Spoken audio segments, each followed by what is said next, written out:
Hello, we are looking at the D major chord. This is in Senior 1, exercises 185 to 188, 188. So the D chord, this is a new one that we're learning. So I will zoom in, there are instructions here. So I'll read that, I'll be good. So one finger at a time, okay?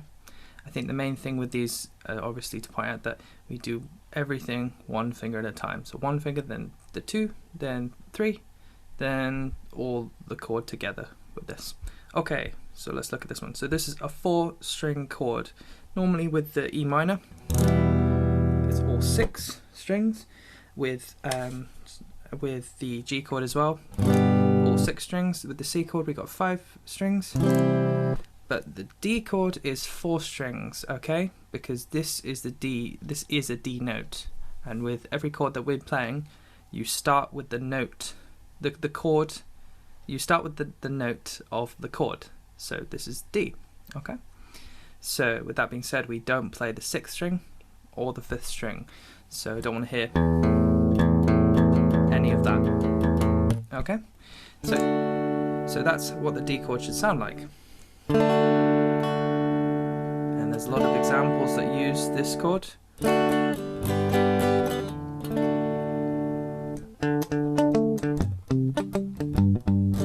There's a lot of songs that use that chord alone. So once you know this, you can play a lot of cool stuff. Okay, so first off, open string on the 4th string. That's where we're starting it from. Then for the 3rd string, we've got our 1st finger on the 2nd fret. That's what it should sound like on its own. It's always good to do one finger at a time, as it says over here. So just to hear how they sound. So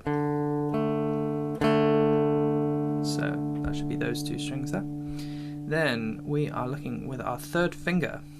We are playing the 3rd fret of the 2nd string. So 1, 2, 3, 2nd string.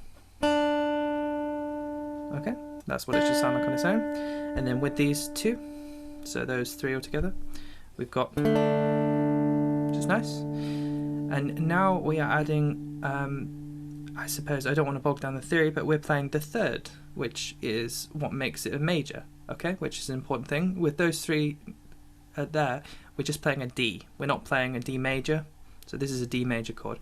We're not playing anything. It could be D major, D minor. This is the flavor, I suppose.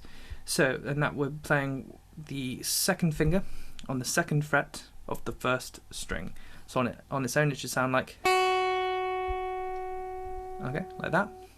So all together, you should be able to get this sound. And obviously, you may struggle getting that note to ring out because this finger might be blocking it.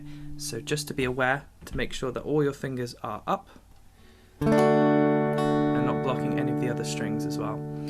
There are different ways of playing this chord in terms of where you put your fingers. Sometimes, out of practicality, if you find it easier to swap the 2 and the 1, so your fingers 1 here, fingers 2 there, that's absolutely fine.